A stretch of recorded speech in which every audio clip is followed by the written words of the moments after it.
오늘의 작품은 바퀴벌레 이언 맥큐언의 작품입니다. 무지에 대한 대가는 크다. 바퀴벌레 작품 속 한 대목입니다. 소크라테스는 우리, 즉 나 자신을 알기 위해 우리가 무지하다는 것을 인식하는 데서 출발한다고 말했습니다. 우리가 무지하다는 것을 모른 채 용감하기만 하다면 어떨까요? 생각만 해도 무서운데요. 작품 들어가겠습니다.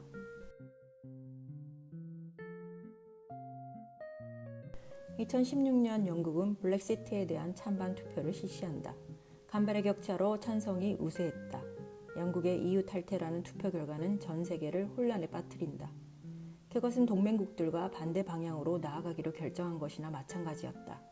영국 작가 이언 맥큐언은 2021년 출간된 바퀴벌레에서 영국의 현 정치, 경제, 사회 현실을 풍자하고 있다. 그는 바퀴벌레라는 곤충을 영국 내각 관료들로 둔갑시켜 그들을 우회적으로 묘사한다. 그는 작품에서 블랙시트 국민투표라는 성급한 무리수를 둔 영국 정부와 국회에 찬성 결과를 만들어낸 다수 국민들의 무지함, 그리고 정상적 작동을 멈춘 미디어의 기능을 신랄하게 비판한다.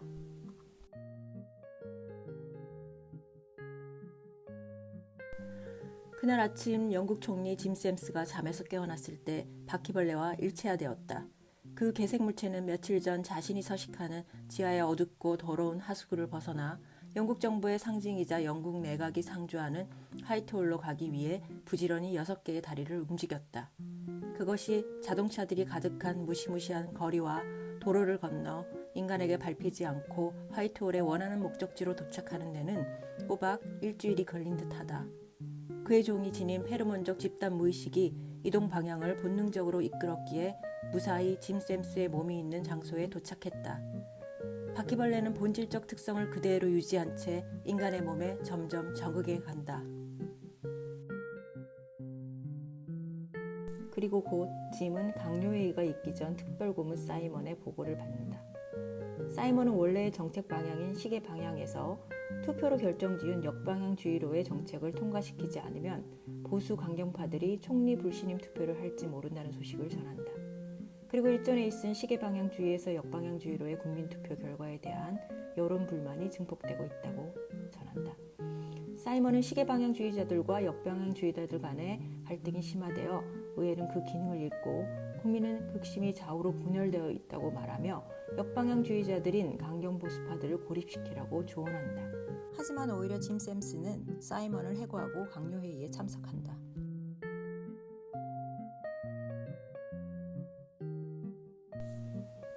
그동안 총리는 보수당 출신이었지만 당내의 과격 시계방향주의자들과 역방향주의자들 모두와 거리를 두었다. 그는 타협주의자였다. 하지만 강요회의에 참석하자 그는 강요들 거의 모두가 역방향주의자로 그와 신념을 같이 하는 자들이라는 사실을 깨달았다. 옆자리에 앉은 반역자 외무장관 베네딕트 세인트 존을 제외하곤 정부 강요들 모두가 그와 같은 존재, 바퀴벌레라는 사실에 기쁨과 흥분이 소용돌이친다. 강경한 역방향주의가 대세라는 것을 확신한 짐 샘스는 시계방향주의에서 벗어나기로 결심한다. 그 투표가 있기 전 역방향주의적 사고는 보수 강경파 정치인들이 사적인 자리에서나 할 법한 이야깃거리나 농담에 불과했다. 서유럽 우파나 구우파들에게 매력적으로 다가왔으나 다수에게는 거의 관심을 끌지 못하는 아이디어였다. 돈의 흐름을 역행시키고 완전 고용을 이루겠다. 보수파에게조차도 세상에서 제일 멍청한 아이디어로 여겨지던 것이 영국의 주요 국가 정책 방향으로 결정된 것이다. 대부분의 경제학자들과 전문가들 또한 역방향주의가 가져올 경제적 위기를 경고하고 나섰지만 찬성표를 던진 국민들의 여론은 역방향주의의 길을 갈 것을 재촉하고 있다. 이제 총리 짐 샘스는 이 정책을 실현하기 위해 온갖 정치적 수단과 방법을 동원할 것이다.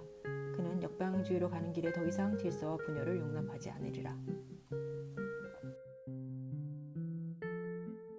앞에서 거론한 바와 같이 이 소설은 블랙시트를 실행하고 다른 국가들의 경제적 정책과는 반대로 가기로 한 영국의 결정이 얼마나 우스꽝스럽고 바보 같은 결정인가를 신랄하게 풍자한다.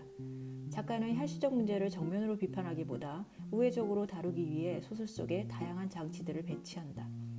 먼저 무엇보다 흥미로운 것은 바퀴벌레라는 곤충을 수단과 방법을 가리지 않고 순수한 정치적 희열을 추구하는 종족에 비유한다는 것이다. 그 종족의 습성상 음습하고 더러운 서식지를 좋아한다. 그것들은 부패하고 악취나는 음식물을 마다하지 않는다. 아니, 너무 좋아한다. 인간들이 가장 혐오하고 역겨워하는 곤충에 속한다. 그리고 무엇보다 무시무시한 사실은 이 곤충은 지구의 나이만큼 오래 생존한 종족이다. 정치인 몸속에 들어가 정신을 장악한 바퀴벌레라는 설정은 올바르지 못한 정치인들이 가진 비열하고 음흉한 권력욕과 더러운 돈을 마다하지 않는 선천적 습성을 적확히 드러내는 장치이다. 두 번째로는 현실에 존재하는 유명한 정치적 인물들의 성격을 소설은 잘 이용하고 있다. 총리 짐 샘슨이 각국 정상들과 만나거나 전화 통화하는 장면들이 나온다.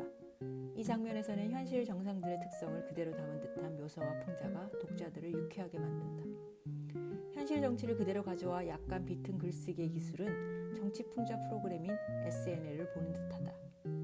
각국 정상들의 상징적 특성만 부각시킨 캐리커처적인 인물 재현은 통쾌하기까지 하다.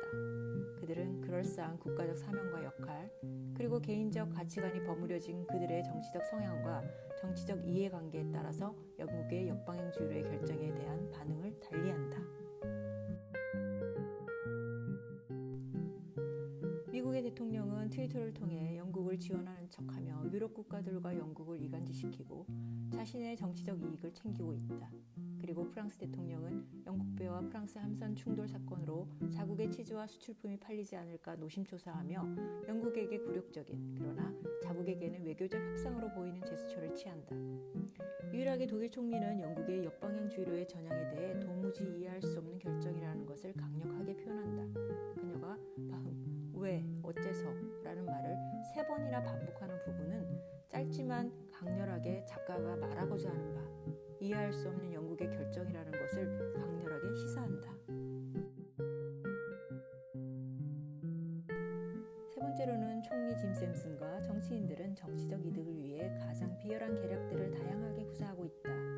그중 하나로 성추문이 설계된다. 제인 피쉬라는 인물은 정적을 제거하는 데 사용되는 도구의 역할을 하는 전형적 인물이다. 시계방향주의자인 외무장관 베네딕트를 제거하기 위해 총리 짐 샘슨은 그녀를 이용한다. 제인 피쉬는 거짓된 성추행 피해자 역할을 한다. 비열한 정치적 쇼는 장소를 불문하고 일어날 수 있는 거짓의 일종이다.